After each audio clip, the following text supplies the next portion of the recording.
empiezo. Y chicos, ya estamos grabando. Hola amigos de Proyecto K, buenas tardes, buenos días, buenas noches a todos. Nos encontramos ahora en entrevista con un invitado de lujo. Me acompaña aquí el Sensei Efren moviendo su cámara. El Sensei Efren Aro anda en San Isidro, California. ¿Ah, Sensei? Sí, Sensei, aquí andamos, aquí dándole, nada más que se me movió el teléfono, perdón. No Ahí. te preocupes. Bueno, Ahí mi nombre es Guillermo Acuña, yo estoy en Mexicali y tenemos, como decía yo, un invitado de lujo. Un invitado que cuando anunciamos la entrevista nos ha sorprendido la cantidad de muestras de afecto que te tienen, Sensei. Qué bárbaro, ¿eh? Eres el que más comentarios ha tenido en todas las publicaciones, el que más apoyo ha tenido, el que más han preguntado por ti, hasta me sorprendió que hasta que dijo, ese es mi hijo. Hasta su papá. Se te quiere. El Sensei, bueno, les presento a los que no lo conocen, al Sensei Jorge Laurencio. Bienvenido, Sensei. Este es tu espacio. Cuéntanos de ti, Sensei, por favor. Gracias, Sensei. Gracias por la invitación a los dos. Y nada, contento por compartir este pequeño espacio con ustedes y con los amigos que nos están escuchando. Bien. Pues nada, comencé a entrenar a los 12 años de edad. Empecé entrenando karate en Cuba. En Cuba en ese momento se hacía un solo estilo de karate que era Yoshidon Chorin-ryu. Por razones aparte del gobierno y demás, se hacía un solo estilo. Y entonces ya con el tiempo se esparció y se permitió hacer otros estilos como Chitoryu, Shotokan, ya a raíz de un esfuerzo que hizo en ese momento el maestro Ramiro Chirino.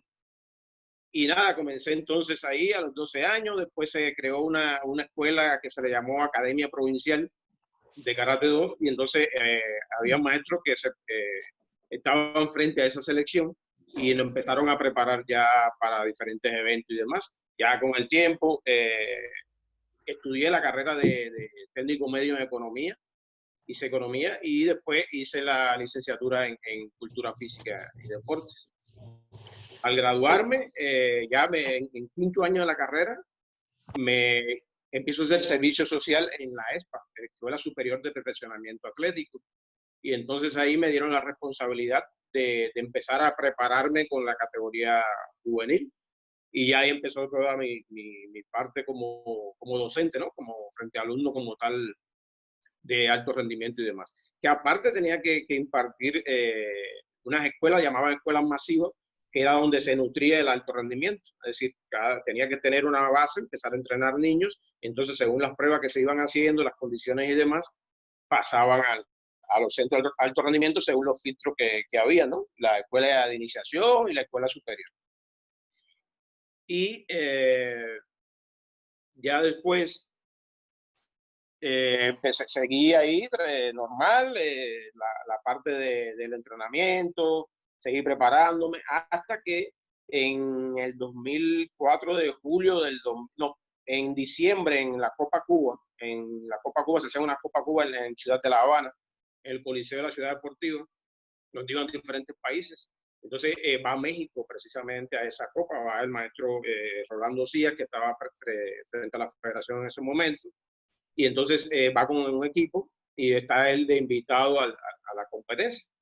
Entonces yo estaba puesto en un potencial que se le llamaba en Cuba por medio del gobierno, se llamaba Cuba Deportes S.A., es una empresa que tenía un convenio con México y varios países, y entonces nada, ahí llega el maestro, ya yo estaba puesto, repito, en ese potencial, y entonces me hace una entrevista precisamente el maestro Rolando, ahí me hizo varias preguntas, y entonces ya con el tiempo me dijo que me habló un proyecto que había en México del Centro Nacional de Alto Rendimiento y demás, y ya llegó acá el 4 de julio del 2007. A grosso modo, más o menos así empezó toda esta historia. Entonces tú llegaste en 2007 a México. Sí, llegué el 4 de julio del 2007. Ahí estuve como 15 días aproximadamente en la CONADE. Estuve hospedado ahí, pasando cursos de preparación, de adiestramiento, conociendo varias cosas que el gobierno de México te iba preparando en la parte deportiva.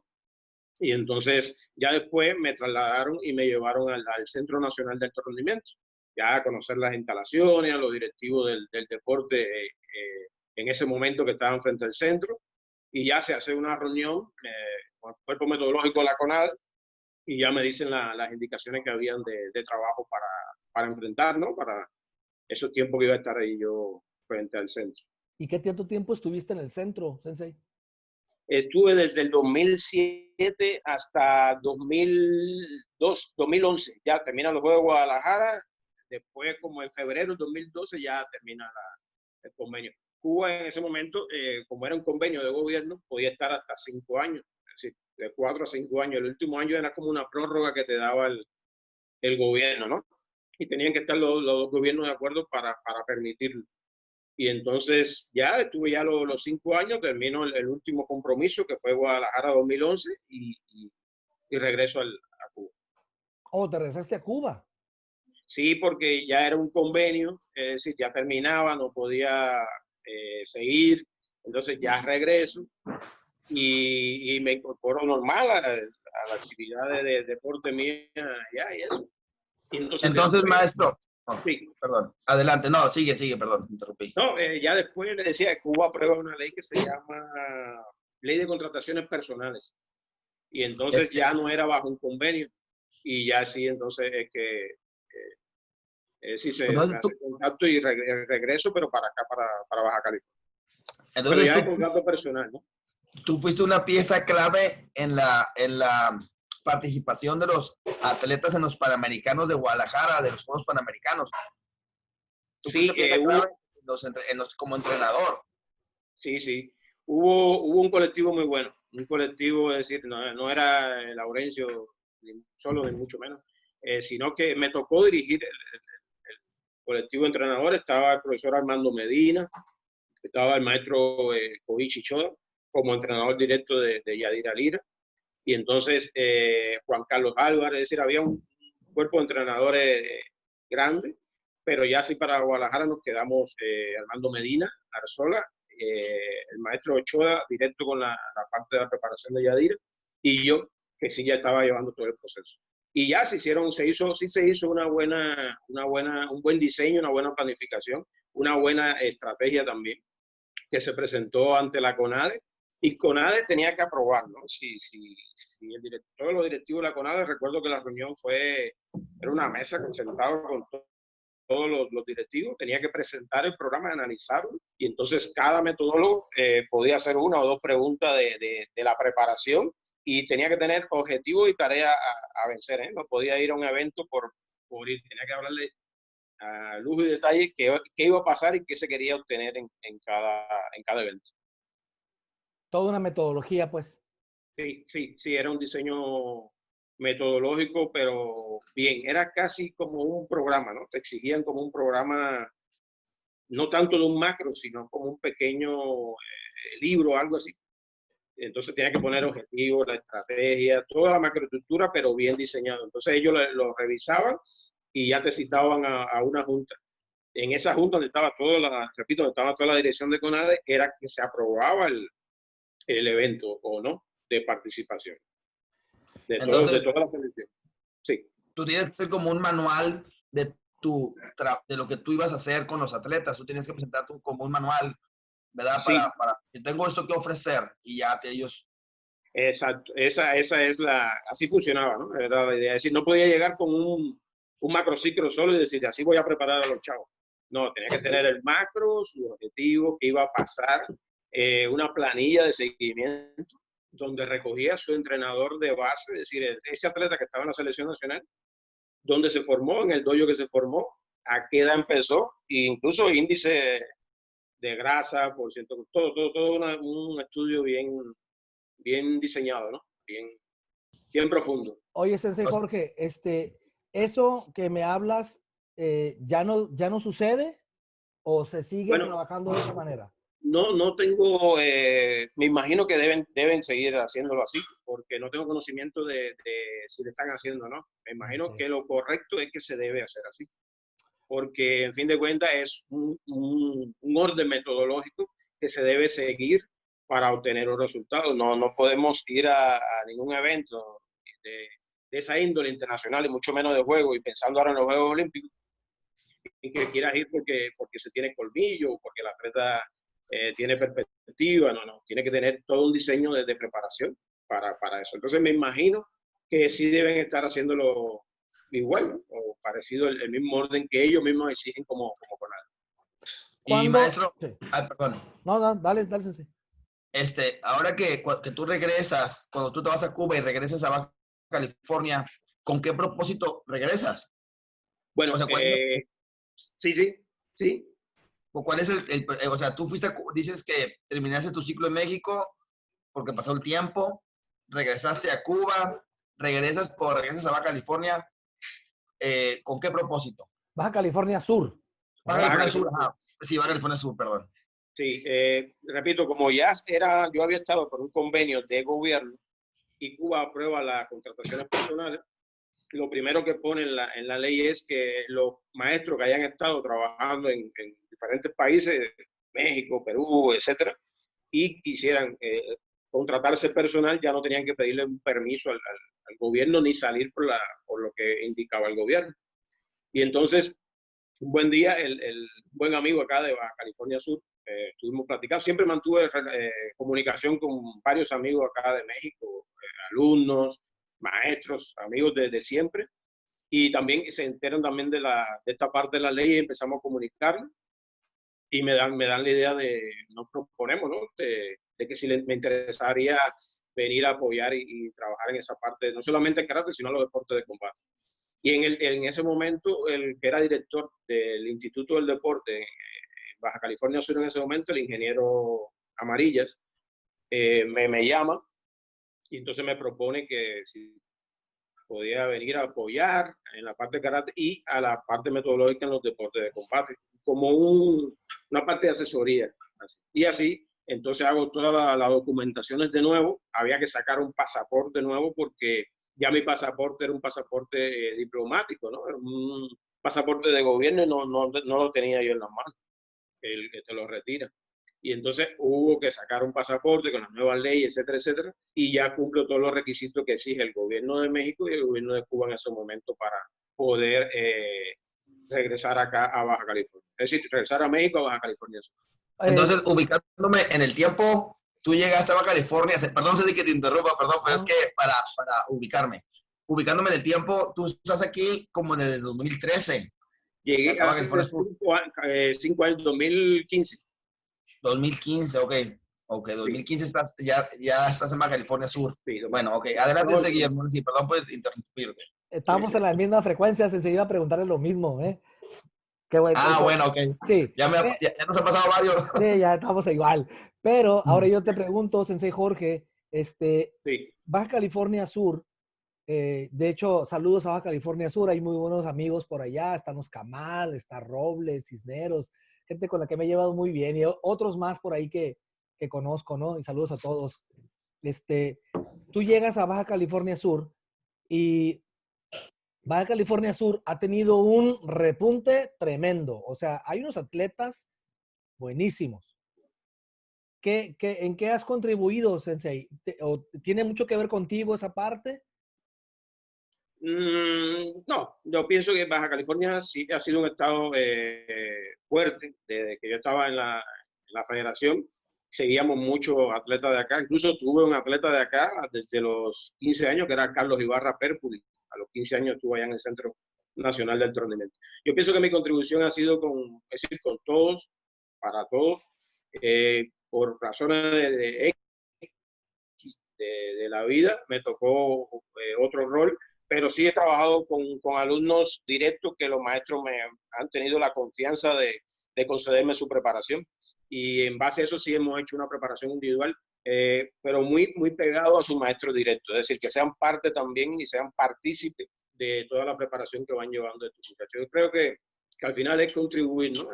Aportar o reforzar lo que se venía haciendo, pero ya de otro punto de vista, de otra forma de entrenar, porque hoy en día ya no se entrena como se entrenaba hace unos años, ya las competencias no son iguales como se podía haber ganado el campeonato. Incluso el campeonato de la Olimpiada pasada, la Olimpiada Nacional, ya no va a ser la misma hora a partir de todo esto. Entonces, todo lleva una adaptación, un ciclo de retroalimentación de lo que se vaya a hacer. Sensei, ¿tú por Sí. qué crees o cuál es el éxito de los entrenadores cubanos como tú en México? Porque han venido muy buenos entrenadores. A mí me tocó, por ejemplo, entrenar o tomar cursos con Julio López de esgrima. Han estado aquí en Mexicali el maestro Germán, también de Cuba, y que ha producido, pues le dio el boom a la esgrima aquí en Baja California. Y ha habido muchos pues, que sabemos, ¿no? Uno de ellos eres tú. Entonces, ¿cuál es la diferencia o qué pasa con los entrenadores de Cuba cuando vienen a México? ¿Por qué son tan exitosos? Yo creo que en parte es el énfasis que le ponen, ¿no? Es decir, no es que sean mejor o peor, pero sí se esfuerzan mucho, y aparte también el orden metodológico que se lleva del entrenamiento. Yo creo que ante todo es eso, ¿no? La parte de que se sabe que no se puede dar un paso a una preparación a un chavo si no diseña, si no planifica, si no estructura una metodología. Yo creo que también es la clave que puede hacer la diferencia en el éxito de algunos entrenadores cubanos que han llegado acá. Sí, yo me acuerdo que la palabra metodólogo, o el título de metodólogo, no era tan común hasta las primeras Olimpiadas Nacionales, ¿no? Entonces, no, pues viene el metodólogo cubano tal, y vaya, ¿no? A lo mejor no era para mí tan común porque yo no estoy en la parte de la educación física, pero sí en los entrenamientos, y cuando llegan los entrenadores cubanos se empieza a utilizar más. Entonces, aquí la pregunta es, ¿qué es la metodología, Sensei? Para que nos abundes un poquito sobre eso en el karate. Bueno, metodología es, para no buscar palabras rebuscadas ni mucho menos, para que la redundancia, es un orden, ¿no? Ya lo dice, metodológico, de qué se va a enseñar. Y unidad el entrenamiento deportivo como tal es una unidad dialéctica, es decir, son las ciencias que lleva el deporte, el entrenamiento, que no solamente tiene que ver con cargas, si va a ser tanta lagartija o tanta sentadilla, sino conocer fisiológicamente cómo funciona el atleta según la edad. Entonces, eso es, a grosso modo, es metodología, es un orden de qué usted va a impartir, qué usted va a enseñar y qué quiere lograr, ¿no? con ese atleta y esa persona. Que no existe solamente una metodología para atletas que compiten, hay metodología de entrenamiento para todas las edades, para todas, pero sí es un orden de cómo se lleva toda una preparación. Sí. ¿Nos dirías que el karate ya de por sí tiene una metodología? Sí, el karate antes, hace ya unos años, incluso precisamente cuando llegamos acá en el 2007, fue una de las tareas que nos dio la CONADE y demás, empezar a crear normativas para que fueran para karate, específicas del karate. En ese momento no existía nada que dijéramos que tuviéramos una revisión, se apoyaba mucho en otros deportes, se extrapolaba, por ejemplo, de boxeo para karate, etcétera, que sirvió, que funcionó, porque es metodología, ¿no? Pero según fueron avanzando los tiempos, ya había que hacer algo que fuera de karate. Entonces, varios compañeros tuvimos que enfocarnos a empezar a crear esa normativa. Hoy por hoy ya existe una metodología que es específica para el karate. ¿Qué pasó con los cursos de... Ahorita, no, adelante, Sensei. Pregunta, tú primero. Bueno, ¿qué pasó con los cursos que existían, que eran los de Sixet, por ejemplo, ¿no? Había esa metodología o ese camino para llegar. Yo recuerdo que tomé hasta donde llegaron, ¿no? Creo que hasta el nivel 6, me parece, que ya no hubo más, o 7 tal vez. ¿Qué pasó con eso, Sensei? Bueno, el CICET era un sistema que viene de Canadá, que era para preparación de los entrenadores de Canadá. Se extrapoló, se llegó a la realidad de México. Entonces era una herramienta más que tenía México para desarrollar y preparar a los entrenadores para enfrentar eso mismo, una metodología, una enseñanza y demás. Pero con el tiempo el CICET fue dejando hasta cierto punto de cumplir un rol, en el sentido de que ya los entrenadores se fueron preparando, fueron buscando otras vías, y entonces ya el CICET cumplía un requisito, pero por decir, con techo, ¿no? Es decir, hasta cierto límite. Y los entrenadores ya comprendían todo el nivel de CICET, pero cuando se iban a enfrentar a la realidad, a dar el entrenamiento, se tenía un conocimiento, pero ya la realidad operativa era otra. Entonces, el CICET fue cumpliendo ese rol, pero ya un poco dejó de tener esa operatividad para la realidad de la competición y del karate. Entonces se fueron buscando cursos de federación, cursos ya en universidades, etcétera, etcétera, que fueran un poco llenando todas esas lagunas que iban pasando con la razón del tiempo, ¿no? Es normal que el deporte, como la vida, vaya avanzando. Entonces, con esto nos dices que el deporte iba a avanzar, evolucionaba más rápido que la preparación. Entonces, o sea, el deporte avanzaba y la gente se preparaba, pero se quedaba atrás, siempre se quedaba atrás de la evolución del deporte. Eso es lo que nos tratan de decir, ¿verdad? Exacto. Sí, es decir, existía el CICET, existía ese sistema como tal, pero el deporte iba evolucionando. Es decir, si la forma de competir cambia, si, por ejemplo, el atleta ahora es el karate más explosivo, más rápido, y yo me preparé por el CICET diciendo que era tal tiempo para tal trabajo de resistencia y demás, el mismo cambio del reglamento lleva a que tenga que cambiar esa metodología. Entonces, existía el CICET, pero la realidad competitiva es otra. Entonces va cambiando y de ahí surge toda esta nueva generación y tendencia de la metodología de entrenamiento hoy en día. Para Sensei, los... y otra, perdón. No, dale.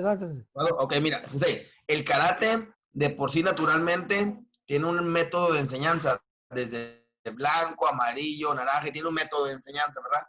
Pero ese método de enseñanza del karate, ¿cuál es la diferencia? Tú como un profesional de esto, ¿cómo ese método de la enseñanza del karate, cómo se aplica a tu profesión? ¿Cómo es? No sé cómo plantear bien la pregunta, pero sí me explico con lo que quiero decir. El karate ya tiene su metodología de enseñanza. Golpes, defensas, patadas, posturas, y lleva un orden. Entonces, ¿cómo tú trabajas esa parte con tu conocimiento? Sí, mire, los programas de karate están diseñados para un objetivo pedagógico, es decir, cada cinta es un objetivo pedagógico porque tiene que vencer cierto conocimiento, ¿verdad?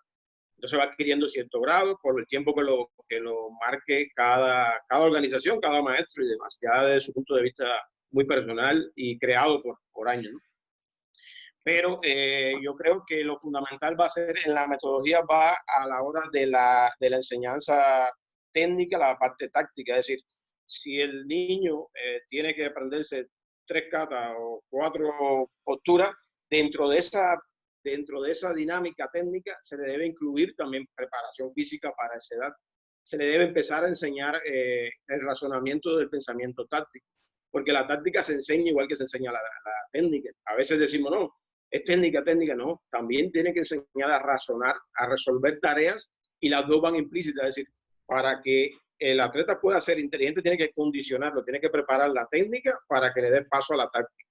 Y entonces, a grosso modo, todo eso se va incluyendo dentro de la preparación y lo pone dentro del programa de grado, entre sus propias clases, ¿no? Lo va diseñando. Lo repito, según las edades y a vencer en la parte física. Ya en la parte de programa como tal, ya sí es cada organización, ¿no? Con todo el respeto que lleva. Oye, Sensei. Sí. Perdón. No, sigue con la idea, Sensei, por favor. Es que para que no se me vaya, mira, dale. acabo de hablar de algo y tal vez que mucha gente no conoce o mucha gente no tiene claras las ideas para que nos expliques. La técnica es lo que con el conocimiento en el karate especialmente, ¿no? Ese conocimiento, golpes, defensas, patadas, posturas y eso. Ahora, la técnica la tenemos bien definida y la conocemos bien, pero muchos no tenemos claro la táctica y la estrategia y la táctica. Entonces, pero son 3 conceptos muy importantes dentro de la metodología, que son conceptos que los metodólogos manejan muy bien, lo que es la táctica y la estrategia. ¿Nos puedes ahondar un poquito en el tema? Sí, un tema muy, muy importante, tocó usted, Sensei. Creo que puede haber un atleta, por poner un ejemplo, muy técnico, perfecto, un atleta muy, su técnica depurada, todo al 100. Pero cuando llega el efecto de la competencia, no puede resolver todos los problemas que se le van a enfrentar en ese combate, hablando de combate, porque no se preparó tácticamente. Entonces, tiene una buena técnica, pero no supo, por ejemplo, una buena manhuachi, en qué momento hacerlo, en qué tiempo hacerlo, en qué distancia realizarlo. Y a veces pensamos que es técnica a la hora de trabajar en pareja y hacer combate, eso va a desarrollar. Las situaciones tácticas son situaciones variables e invariables y se van desarrollando. ¿Para qué? Para que limite un poco al atleta a buscar un desarrollo en esa tarea que usted le va a impartir.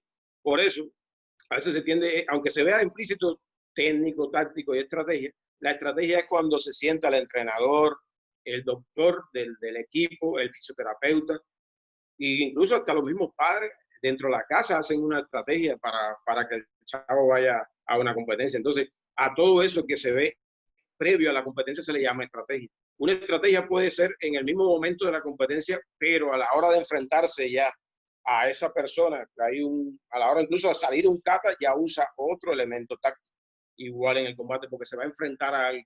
En la misma situación hoy en día de las puntuaciones, a la hora de las katas, le da a la atleta que coja su kata como era antes, pero ahora, sin embargo, ya empieza a tener algo la preocupación de las calificaciones, ya no de la bandera, sino de la cantidad de los números. Y va a razonar ese atleta a la hora de sacar una conclusión.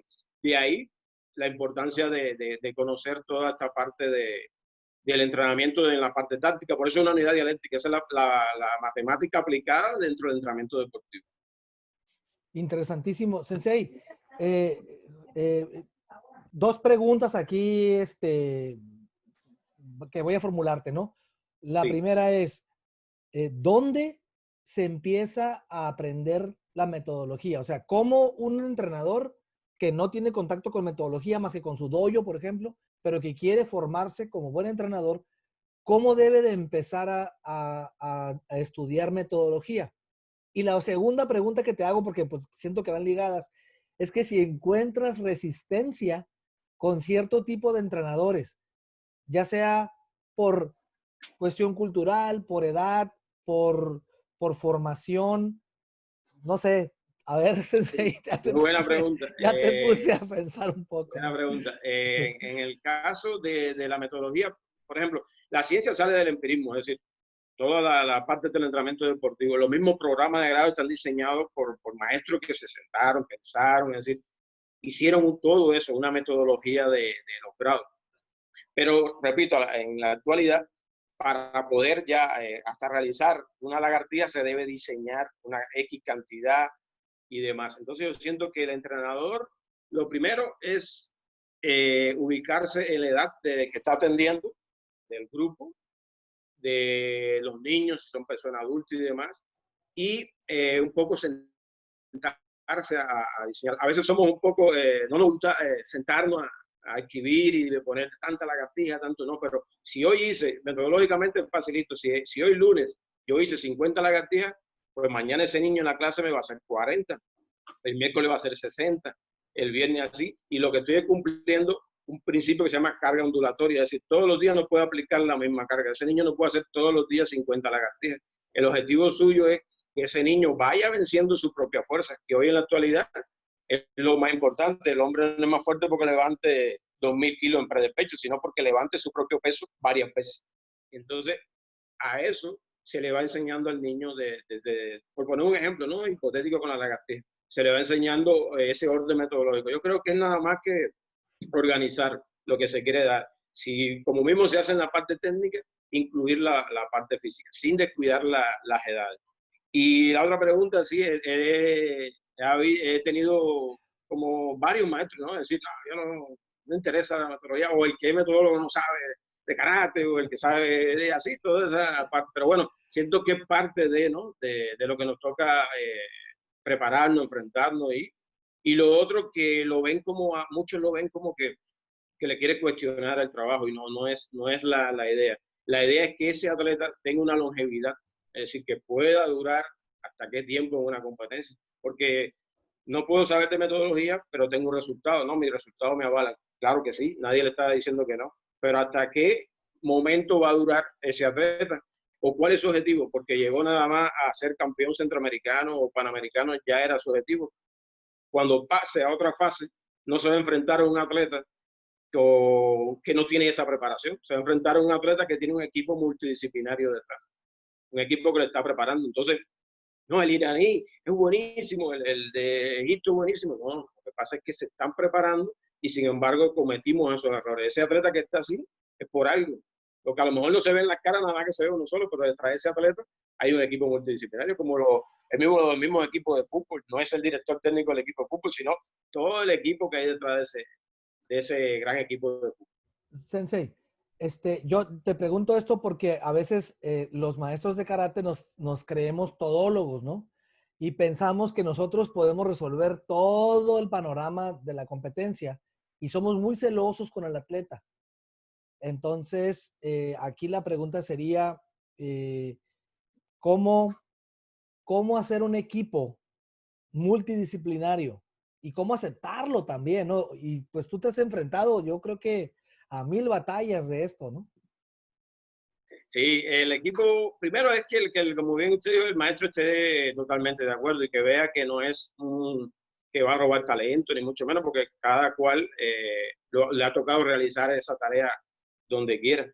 Y en el mundo entero funciona así, es decir, funciona la pirámide de alto rendimiento. Hoy, como le ponía el ejemplo, en la CONADE ponían una planilla, su maestro de base, es decir, quién lo hizo, para registrar que usted es alumno de ese maestro. Pero en el transcurso de su trayectoria, le va a tocar entrenar con fulano de tal que atiende la categoría juvenil, con fulano de tal que atiende la categoría mayor, porque tiene que tener un personal que va preparado para atender esa categoría. Y entonces, en base a eso, se va creando todo el equipo multidisciplinario, que sale precisamente del entrenador de base. Esa es la cabeza principal del equipo multidisciplinario. Pero como no se comprende, o el celo no lo deja ver, no se dan cuenta que el primero que encabeza el equipo multidisciplinario, el primero que tiene que estar ahí registrado es él. Entonces, a ver, metodólogo, sensei, que es el encargado del alto rendimiento, mi alumno fulano, y revisarlo en el Instituto del Deporte, revisarlo en la CONADE, de quién es ese atleta, y va a aparecer porque si está trabajando con un equipo serio y multidisciplinario, para nada lo va a engañar, en ningún momento se va a colgar resultados de nadie, es una contribución que está haciendo y va creando ese equipo. Y lo otro es, dentro del equipo multidisciplinario, está la parte médica también, ¿no? Es decir, la parte de medicina deportiva, un médico que tenga experiencia en esta parte también del deporte, un fisioterapeuta, todo eso que son parte principal del entrenamiento, porque hay cosas que podemos conocer como nos lo enseñaron, por ejemplo, una lección o ponte hielo, pero no, los especialistas están ahí para eso, pero si no, no es hielo. Usted lo que se va a poner ahora es esto, lo vamos a vacunar, lo vamos a poner tal cosa, entonces cada cual con su rol, ¿no? Dentro del equipo como tal. Sí. Ok. Sensei, y Sí. ahora, en este momento que estás en Baja California Sur, ¿cuál es tu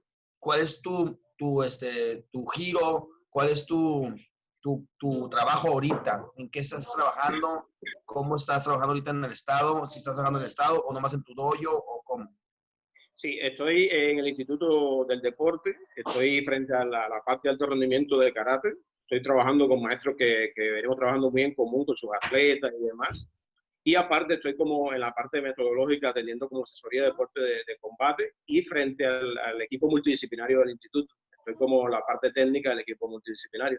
Es decir, pues, revisar el plan de entrenamiento, cursos, etcétera, etcétera. Y el Estado creó un proyecto que se llama Escuelas Técnicas Estatales, que son escuelas básicas para ir creando atletas, pero bajo una formación no solamente del grado de karate, sino con una preparación física que vayan llevando desde niños desde los 6 años en adelante bajo un diseño programado.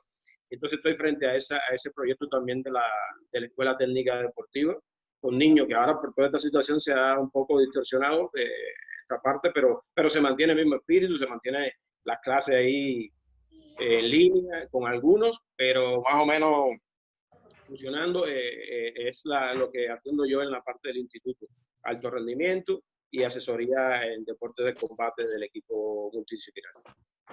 ¿Tienes dojo actualmente, Sensei? Sí, estoy frente a eso, frente a la escuela técnica, que es como le llaman acá, pero al final es dojo, ¿no? Es uno de los requisitos que se firmaron dentro del convenio, es eso. Es para formar atletas para el Estado con esa base, pero es suyo, es responsable usted de esa escuela, de ese dojo ya como tal. Ellos le llaman escuela de desarrollo de talento, etcétera. Sí. ¿Es una sola locación o son varias locaciones y son varios instructores o solo eres tú?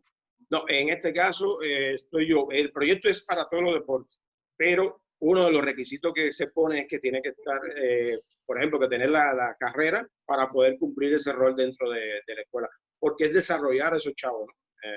La parte de coordinación, todo un poco ayudar al desarrollo de estos chiquitos.